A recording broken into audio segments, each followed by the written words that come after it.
God's wind. I will cause thee to ride upon the high places of the earth. Isaiah 58:14.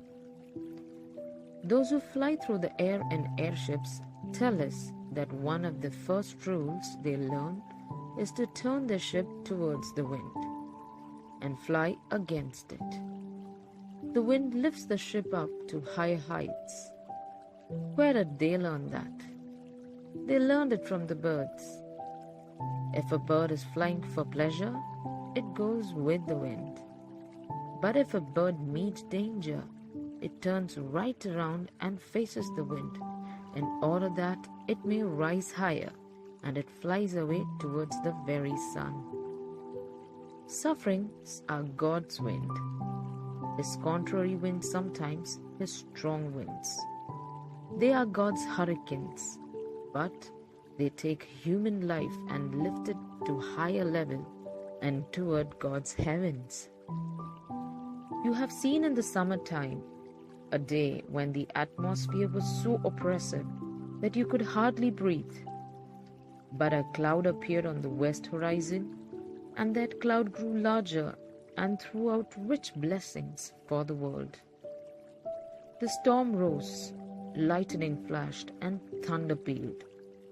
The storm covered the world, and the atmosphere was cleansed. New life was in the air, and the world was changed.